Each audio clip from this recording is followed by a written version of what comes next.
सतीश नगर गांव में एक दंपत्ति रहता था, आस्था और प्रणव। शादी के बाद से ही उनके बीच अक्सर झगड़ा होता था। हर रोज सुबह और शाम उनके घर से झगड़े की आवाज आती थी। कभी कभी प्रणव आस्था को मारता भी था। आज भी दोनों के बीच बहस हो रही थी। ये बताओ कि मेरी इजाजत के बिना बार बार मेरे पैसे के डब्बे में क्यों हाथ डालती हो तुम तो घर में कितनी देर से आते हो, जरूरत पड़े तो पैसे तो लेने ही होंगे। अरे जो चाहिए तुम्हें तुम मुझे बताओ ना, नहीं तो दुकान से उधार ले आओ, मैं चुका दूंगा। फिर भी तुम मेरे पैसों की फिजूल खर्ची करती रहती हो। घर की रोज की जरूरत की चीजें खरीदना तुम्हें फिजूल लगता है? रोज की जरूरत की चीजें नहीं, तुम बेकार की चीजें खरीदती हो, फालतू के सामान। क्या थोड़ा सा सामान लेने में इतने पैसे खर्च होते हैं क्या? अच्छा, अगर इतना शक है तो अब से खुद जाकर खरीदारी करो, फिर देखो मैं कितनी बचत करती हूँ। गजब करती हो। बाहर का काम मैं संभालूंगा, बाजार का काम भी मैं करूंगा, तो क्या मैं तुम्हारा नौकर हूँ क्या? अरे तुम्हारे पिताजी ने तुम्हें नौकर दिलाने के लिए मुझसे कितना पैसा लिया था? सुनो, जो मन चाहे करो, लेकिन मेरे माँ बाप को बीच में मत लाना। 100 बार लाऊंगा। क्या करोगी तुम, बताओ क्या करोगी? तुम्हारे भिखमंगे बाप के लिए तुम्हारा इतना प्यार? मेरे माँ बाप कभी किसी के लिए पैसे के लालच में एक बच्चे को छोड़कर दूसरे के पास नहीं गए। पैसे की वजह से वो खुशी से कोलकाता चले गए। कम से कम मेरे माँ बाप इतने नीच नहीं हैं। प्रणव आस्था की बातें सुनकर बहुत गुस्सा हो गया और फिर से आस्था को खूब पीटा। किशनलाल एक उदार व्यक्ति था। जीवन भर मेहनत की और गांव वालों की मदद करता रहा, इसलिए गांव में सब उसका सम्मान करते थे। जब किसी को सलाह चाहिए होती, सब उसकी ओर दौड़ते थे। मुरली, सुना है तुम्हारी नौकरी चली गई, 3 महीने से घर पर ही हो। हाँ, बिल्कुल सही सुना आपने। कम वेतन देने पर मैंने विरोध किया, इसीलिए मुझे निकाल दिया। क्या करूं?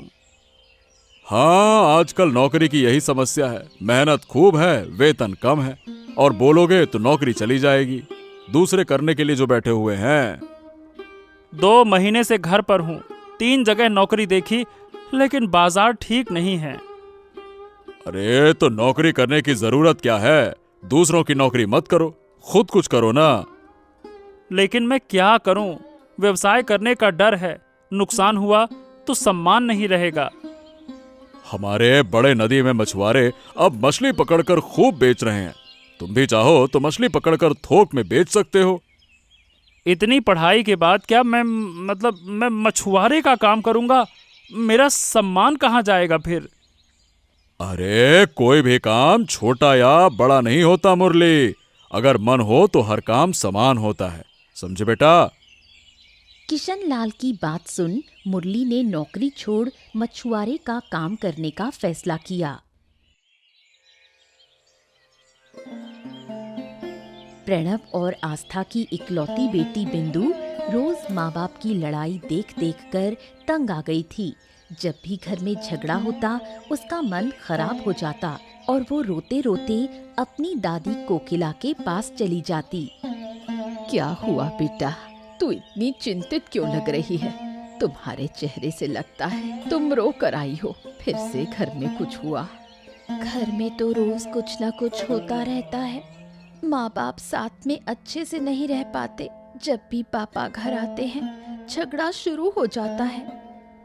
उन्हें कब समझ आएगा कौन जाने। बहुत बार समझाया है कि बेटी बड़ी हो रही है, अब रोज रोज झगड़ा बंद करो, लेकिन कौन सुनता है। झगड़ा तो सह जाती हूँ, लेकिन आज पापा ने माँ को मारा और आंख मुंह फाड़ दिया। तुम्हारी माँ की भी कुछ गलती है, एकदम चुप नहीं रह सकती, हमेशा बहस करती रहती है, इसी वजह से झगड़े होते हैं। मैं उस घर में नहीं जाना चाहती दादी, मुझे आप लोगों के साथ रहना है। मैं आपके साथ रहना चाहती हूँ। छोटी बिंदु की बात सुन कोकिला का दिल पसीज गया। वो उसे सांत्वना देकर घर के अंदर ले गई। रात को कोकिला का पति पीतांबर घर लौटा। 60 साल के पीताम्बर अब भी परिवार चलाने के लिए रास्तों में भेल पूरी बेचते थे। घर आकर उन्होंने अपनी प्यारी पोती बिंदु को सोता हुआ देखा और आश्चर्यचकित हुए। बिंदु बेटा, यहाँ क्या कर रही हो? सुबह से आई है, जिद करती है कि हमारे साथ रहेगी, अपने माँ बाप के पास नहीं जाना चाहती। हाँ हाँ हाँ, ये तो स्वाभाविक है। हर रोज अपने माँ बाप को झगड़ते देखती होगी, तो कौन चाहेगा कि घर में रहे। मैं कह रही हूँ कुछ दिन हमारे यहाँ यहीं रह, हमारे पास रहने से थोड़ा प्यार मिलेगा, मन अच्छा रहेगा। अरे कुछ दिन क्यों, जब तक जी चाहे तब तक यहाँ रहो। प्रणव और आस्था के रोज के झगड़े देखकर मानसिक कष्ट से तो बेहतर है कि हमारे पास बड़ी हो। हमने बड़ी गलती की कि प्रणव जैसे लड़के से अपनी बेटी की शादी कराई। बदमिजाज, असभ्य, सोचा था बच्चे के बाद ठीक हो जाएगा, पर 15 साल बीत गए, वही कहानी। हाँ, दोष मेरा है। अगर शादी के समय उसके सारी मांग पूरी कर देता, हाँ, तो शायद मेरी बेटी खुश होती और मेरी पोती भी। प्रणव ने शादी में 2 लाख नकद मांगे थे जो पीताम्बर नहीं दे पाए, इसलिए वो सोचते हैं कि प्रणव बेटी के साथ बुरा व्यवहार करता है। इसी वजह से वो खुद को दोषी मानते हैं। किशन लाल की बात मान मुरली मछली पकड़ने लगा, लेकिन ज्यादा लाभ न होने से वो निराश हो गया। तब किशन लाल ने उसे सांत्वना दी। अरे भाई, इतनी जल्दी हार मान जाओगे मुरली? हैं? देखो, अभी तो कुछ ही दिन हुए हैं ना मछली पकड़ना शुरू किए हुए। अरे भाई, थोड़ा समय दो, धीरे धीरे व्यापार बढ़ेगा, पैसा आएगा, सब कुछ धीरे धीरे होता है, ठीक है? मेरे पास थोड़ा सा पैसा था, सब मछली के उपकरण और खर्च में लग गया। अब हाथ बिल्कुल खाली है। अरे भाई, तुम इस काम में नए हो, इसीलिए दिक्कत हो रही है। इस पेशे को समझना पड़ेगा। सुनो, एक काम करो, अन्य मछुआरों से दोस्ती करो। कई से बात की, लेकिन उनमें भी बहुत से नए हैं।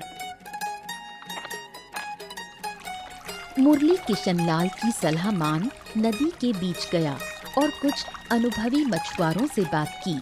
उसने जाना कि वो मछली के लिए एक हानिकारक दवा मिलाते हैं, जिससे मछली बड़ी और ताज़ा दिखती है, इसलिए उसकी मांग ज्यादा होती है। मुरली ने भी धीरे धीरे ये तरीका अपनाया और कुछ महीनों में मछली की मांग बढ़ गई। फिर दवा मिलाकर मछली बेचने लगा। पीताम्बर जैसे रोज अपने ठेले पर भेलपूरी बेच रहा था, उसी वक्त तेज गति से आ रही एक बस से टकरा गया और गंभीर रूप से घायल हो गया। कुछ लोग उसे अस्पताल ले गए। कोकिला को खबर मिली तो वो बिंदु के साथ अस्पताल पहुंची। मेरा इतना बड़ा नुकसान कैसे हो गया?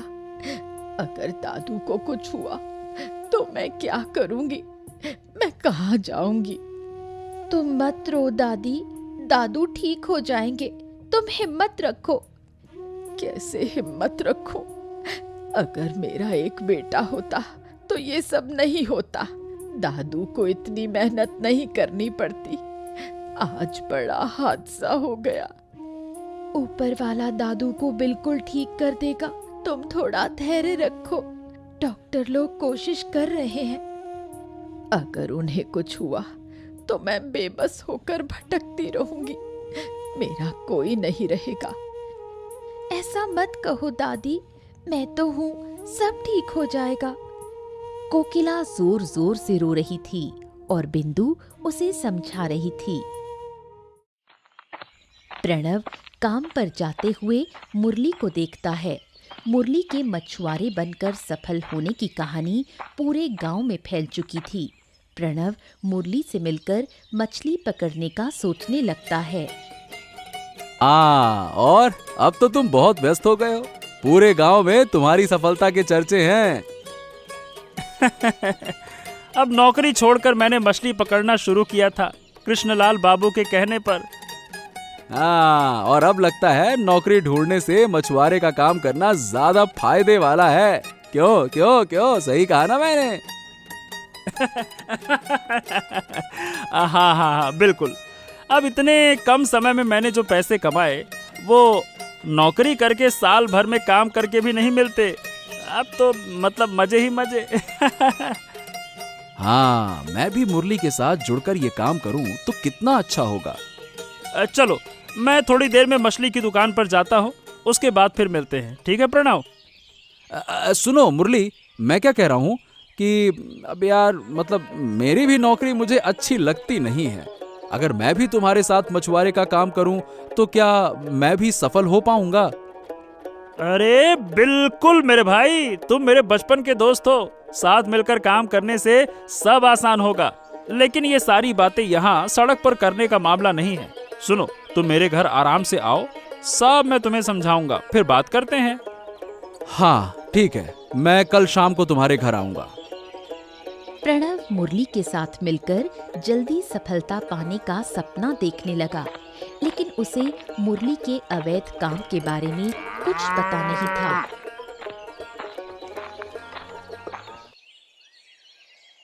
पीतांबर दुर्घटना के बाद काम करने में असमर्थ हो गया और घर पर ही रहता था। कोकिला चिंतित थी क्योंकि बिंदु भी उनके साथ रहने लगी थी। बिना आय के तीनों का गुजर बसर कैसे होगा, ये सोचकर कोकिला परेशान थी। तुम्हारे दादू की हालत ठीक नहीं है। डॉक्टर ने कहा है कि अब वो काम नहीं कर पाएंगे। उनका पैर टूट गया है, अब वो कभी चल नहीं पाएंगे। काम तो दूर की बात है। जब तक दादू कमाते थे तब तक मैं चैन से थी। अब क्या करूंगी? बिना पैसे के घर कैसे चलेगा? दादू से अब आय की उम्मीद छोड़ दो। अब तुम्हें कुछ करना होगा दादी। मैं इस उम्र में क्या करूंगी? कोई मुझे नौकरी देगा भी? चिंता मत करो, हम दोनों मिलकर काम खोजेंगे। जरूर कोई ना कोई काम मिल जाएगा। बिंदु की बात सुनकर कोकिला मना नहीं कर पाई। वो दोनों काम की तलाश में निकल पड़े। प्रणव शाम को मुरली के घर गया मछली पकड़ने के बारे में बात करने। मुरली उसे देखकर बाहर आया। हाँ प्रणव आ गए। चलो चलो आ जाओ, बाहर बैठकर बातें करते हैं। चलो। क्या तुम अब भी वही मुरली हो? अरे भाई, पूरे गांव में तुम्हारी चर्चा है, सब तुम्हारी सफलता की कहानी बताते हैं। अरे मेरी सफलता के पीछे कृष्णलाल बाबू की सलाह है। अब वो ना होते तो मैं अभी भी नौकरी के लिए बेकार बैठा रहता, रोता रहता, नौकरी मिले नौकरी मिले। अच्छा मुरली, मुझे भी मछुआरे का काम सिखाओ ना। मैं कुछ नहीं जानता, तुम्हारी मदद से सीख जाऊंगा। हाँ हाँ जरूर, इसीलिए तो मैंने तुम्हें कहा था घर आओ, आराम से बैठकर बातें करते हैं। देखो सही बताऊं तो ये काम थोड़ा जोखिम वाला है। जोखिम? मछली पकड़ने में कौन सा जोखिम? अच्छा तुम्हें क्या पता, गजब करते हो। अरे भाई, सिर्फ मछली पकड़कर उसे बेचने से पैसा नहीं मिलता है। तो फिर और क्या करना पड़ता है? मुरली ने प्रणव को बताया कि वो मछली में हानिकारक दवाइयां मिलाते हैं और अवैध सोना छुपाते हैं। ये सुनकर प्रणव नाराज हो गया। अरे बाप रे बाप रे बाप, मैं तो सोच रहा था कि तुम ईमानदारी से पैसे कमा रहे हो, लेकिन तुम तो ये गंदा काम कर रहे हो। ए प्रणव सुनो, मैंने तुम्हें सच बताया क्योंकि तुम दोस्त हो। अगर तुम मना करोगे तो ठीक है, वरना फिर मत आना। और अगर कहीं भी तुमने कुछ बताया तो तुम्हारा ऐसा हाल करूंगा ना, आईने में अपने आप को पहचान नहीं पाओगे। समझ गए? चलो जाओ यहाँ से, बात करते हैं, धंधा करना है। प्रणव ने गलत रास्ता छोड़कर ईमानदारी से कमाने को चुना। मुरली की शादी की बात उसने किसी को नहीं बताई। कोकिला और बिंदु काम ढूंढ ढूंढ कर थक गए थे, लेकिन कोई उन्हें नौकरी नहीं दे रहा था। एक दिन गांव वालों से मुरली के बारे में सुना। वो इतनी जल्दी इतने पैसे कैसे कमाता है? नया घर भी बना लिया। मैंने कईयों से पूछा, सब कहते हैं वो नदी से मछली पकड़ता है और बेचकर पैसा कमाता है, लेकिन कुछ लोग कहते हैं कि उसका कोई छुपाया हुआ व्यापार है। ऐसा तो लगता है मछली पकड़कर इतना पैसा कमाना आसान नहीं। फिर भी अगर हम उनके साथ जुड़ जाएं तो फायदा होगा। लेकिन क्या वो हमें अपना राज बताएगा? और अगर कुछ गलत काम कर रहा हो तो? मजबूरी में अच्छा बुरा देखा नहीं जाता। तुम्हारे दादू की हालत खराब है और इलाज के लिए पैसे चाहिए। अगर मुरली के साथ मिलकर पैसे कमाए तो नुकसान नहीं होगा। सही कहा। अगर हम अच्छे पैसे कमाएं तो दादू का इलाज होगा और हमें भी सहूलियत होगी। मजबूरी के कारण दोनों मुरली से मिलने और उसके साथ काम करने का निर्णय लेते हैं। बहुत दिन से बिंदु घर पर नहीं थी। उसकी कमी से आस्था बहुत रो रही थी। जब प्रणव घर आया तो आस्था ने उससे बिंदु की बात करनी शुरू की। बस खाते हो, सोते हो, काम पर जाते हो और किसी की कोई फिक्र नहीं। अरे मैं अभी घर आया हूँ, मैंने कदम अंदर रखा नहीं कि तुम्हारी शिकायतें शुरू हो गई। पट पट पट पट पट पट पट पट। सच बताओ, तुम क्या चाहती हो कि मैं क्या घर में आऊं ही नहीं? बताओ। शिकायत ना करूं तो क्या करूं? 1 महीना हो गया बिंदु घर नहीं आई। तुमने एक बार भी उसको याद नहीं किया। हाँ, मैं उसे नहीं देख पाता क्योंकि मैं काम में व्यस्त रहता हूँ। पूछना चाहता हूँ पर भूल जाता हूँ। बताओ, कहाँ है बिंदु? घर पे क्यों नहीं है? अब तुम्हें होश आया है। जब तुम काम से लड़ाई झगड़ा करोगे तो बेटी की खबर कैसे रखोगे? अरे इतना बुरा बुरा मत बोलो। ये बताओ साफ साफ कि बिंदु कहाँ है? मेरी चिंता और मत बढ़ाओ। कहाँ है बिंदु? बताओ। 1 महीने पहले वो अपनी दादी के घर गई थी, वही है। अभी तक वापस नहीं आई। क्या? अरे इतने दिन वहाँ क्या कर रही है वो? पढ़ाई नहीं है क्या उसकी? जाओ, चलो लेकर आओ उसको, चलो जाओ।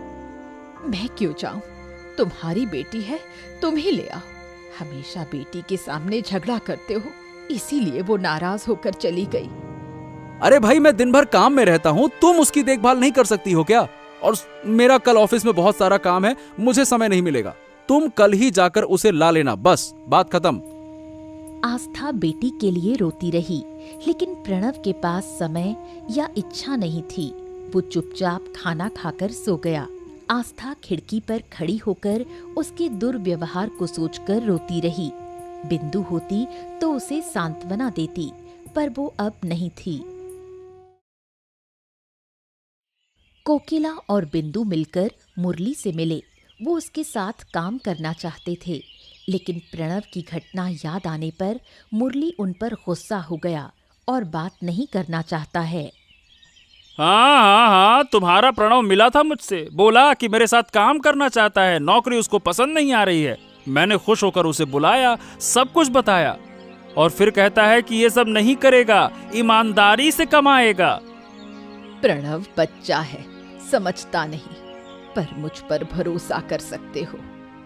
वाह, मैं अब किसी पर भरोसा नहीं करूंगा। चले जाओ यहाँ से, परेशान मत करो तुम लोग मुझको। जाओ, चलो। काका, मेरे दादाजी की सड़क दुर्घटना में टांग टूट गई है। वो काम नहीं कर पाएंगे। हमें परिवार चलाना होगा। हम उम्मीद लेकर आए हैं तुमसे। हाँ मुरली, हमें बहुत पैसों की जरूरत है, तुम ही मदद कर सकते हो। बिंदु की बातें और कोकिला को रोते देख मुरली को दया आई। वो उन्हें अपने साथ रखने को राजी हो गया। मुरली मछली पकड़ने के बहाने अपने सारे गलत काम बिंदु और कोकिला को बताने लगा। आश्चर्य की बात तो ये है कि वो पैसों के लालच में ये काम करने को तैयार हो गए। आस्था अपनी बेटी बिंदु को वापस लेने उसके पिता के घर आई, लेकिन वहाँ केवल पीतांबर था। उसे बीमार देखकर आस्था डर गई। पिताजी, क्या हुआ? आपकी हालत ऐसी कैसे हो गई? कुछ नहीं, मैं ठीक हूँ, बस थोड़ी सी चोट लगी है। झूठ मत बोलो, तुम्हारे हाथ पांव पर चोट साफ दिख रही है। ये कैसे हुआ? एक दिन मैं भेलपुरी बेच रहा था एक बस मुझसे टकरा गई करीबन 1 महीने पहले। तब से ऐसी हालत है। बस हाँ, ये समझ लो कि बच गया, यही बड़ी बात है। इतनी बड़ी बात हो गई, माँ ने बताया तक नहीं। मैं तो आज बिंदु को लेने आई थी, नहीं तो मुझे पता ही नहीं चलता। अब मेरा दाहिना पैर खराब हो गया, अब काम नहीं कर पाऊंगा। और जब से ये बात माँ ने सुनी है, वो पागलों की तरह नौकरी ढूंढ रही है। और बिंदु, वो कहाँ है? 1 महीने से नहीं आई। अब तुम तो जानती हो कि वो अपनी दादी को कितना प्यार करती है, इसीलिए कोकिला जहाँ जाती है बिंदु उसके साथ रहती है। और ये बताओ कि तुम लोग रोज रोज झगड़ा क्यों करते हो? तुम्हारे झगड़े से नाराज होकर बिंदु यहाँ आ गई है। आस्था ने पीतांबर से बहुत देर बात की और कोकिला के लौटने का इंतजार किया, लेकिन शाम हो गई, वो नहीं आई। अंत में आस्था बिना बिंदु को लिए घर वापस चली गई। कई दिन बीत गए। पीतांबर घर पर बैठकर बोर हो गया। दूसरी ओर कोकिला और बिंदु मुरली के साथ मिलकर कई गलत काम करते रहे। मुरली के कहने पर वो मछली के पेट में सोने के टुकड़े छुपाकर जहाज में भेजते और बाजार में जहरीली दवाइयाँ मिलाते, जिससे गांव के कई लोग बीमार होने लगे और मरने लगे। 3 दिन पहले जो जहाज रवाना हुआ था, आज वो शहर पहुंचा। हमारे काम को बहुत पसंद किया। ऐसे चलेंगे तो व्यापार खूब बढ़ेगा। जहाज पहुंच गया, अब पैसे दो। तुमने कहा था जहाज पहुंचते ही पैसे दोगे। बहुत अच्छा, बहुत अच्छा। तुमने बहुत अच्छा काम किया, तुम्हें इनाम मिलना चाहिए। और मुरली अपनी बात हमेशा निभाता है। रुको। मुरली ने कोकिला और बिंदु को 30,000 रुपए दिए। इतने पैसे एक साथ मैंने कभी नहीं देखे। दादी, हमारी किस्मत बदल गई। अभी कुछ नहीं बदली है, आगे और भी बदलाव आएंगे। मेरे साथ काम करने से फायदा ही फायदा है। प्रणव 1 नंबर का मूर्ख है जो उसने मेरी बात नहीं समझी।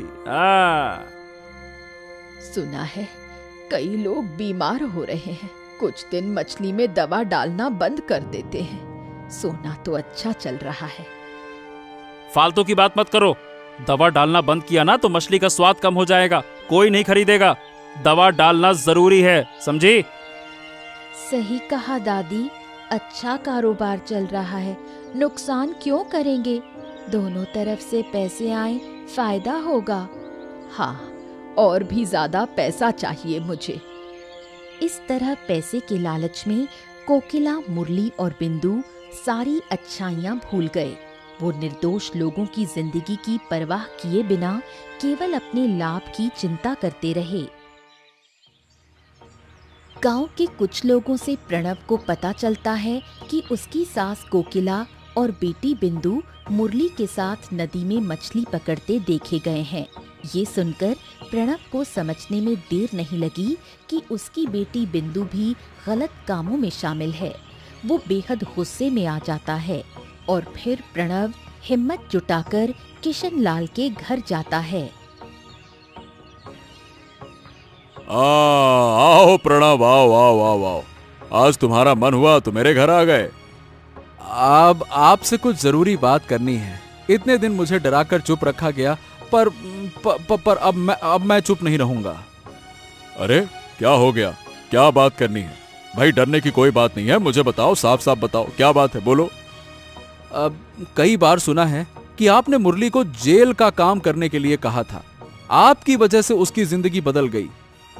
हैं? मेरी वजह से क्यों? उसकी अपनी मेहनत और कोशिश से उसका जीवन बदला है। मैंने तो बस सलाह दी थी, उस सलाह को उसने माना है, बस। पर मुद्दे की बात यह है कि अब वो छुपकर गलत काम कर रहा है। क्या आप इसके बारे में कुछ जानते हैं? क्या गलत काम? क्या कह रहे हो तुम? समझा नहीं मैं। प्रणव किशनलाल को मुरली के सारे गंदे कामों के बारे में बताता है और जो कुछ हुआ सारे राज खोल कर रख देता है। ये सुनकर किशनलाल चौंक जाता है। इतने दिनों से मैं मुरली के डर से चुप रहा, लेकिन अब मैं नहीं रह सकता, क्योंकि उन्होंने मेरी छोटी बेटी को भी इसी गंदे धंधे में फंसा दिया है। इसीलिए अब मैं चुप नहीं रह सकता। अगर तुम्हारी बात सच है तो मैं खुद मुरली को पुलिस के हवाले करूंगा। प्रणव और किशनलाल मुरली के घर जाते हैं। किशनलाल सवाल पूछने लगता है। मुरली हर सवाल का जवाब इनकार में देता है। अरे प्रणव की समाज में कोई जगह नहीं है, दिन भर बीवी को मारता है, लोगों के पीछे पड़ा रहता है, ढंग की तो नौकरी कर नहीं पा रहा। अरे मुझे देखो, मैंने कितनी सफलता पाई है और वो अभी भी छोटी सी नौकरी करता है, इसीलिए जलता है और ऐसे झूठ फैलाता है। नहीं नहीं नहीं नहीं नहीं, ये सब झूठ है। मैं खुद मुरली के पास नौकरी करने के लिए गया था, लेकिन जैसे ही उसने मुझे अपने सारे काले कामों के बारे में बताए, मैं ये जानकर पीछे हट गया। अब किशनलाल वहाँ कोकिला और बिंदु से पूछताछ करता है, पर वो भी मुरली का पक्ष लेते हैं। पापा झूठ बोल रहे हैं दादा, मुरली काका कोई बुरा काम नहीं करते, वो तो बहुत अच्छे इंसान हैं। मछली पकड़कर बाजार में बेचकर ईमानदारी से कमाते हैं। मेरे पापा मुझे फंसाना चाहते हैं, वो झूठे हैं। जिस बेटी को बचाने के लिए प्रणव ने अपने डर को छोड़ सब सच बताया, उसके मुंह से ऐसा अपमान सुनकर प्रणव बहुत दुखी हुआ। ठीक है, तो अब जो होगा पुलिस करेगी।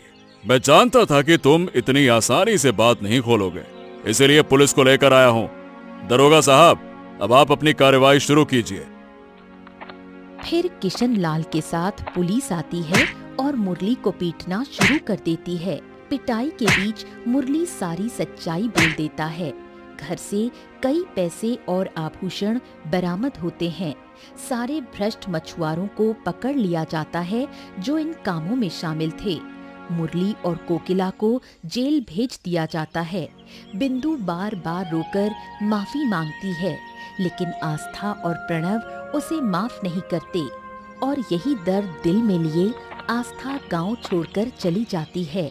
एक दिन सड़क दुर्घटना में उसकी मृत्यु हो जाती है। प्रणव और आस्था एक दूसरे से माफी मांगते हैं और संकल्प लेते हैं कि अब कभी झगड़ा नहीं करेंगे।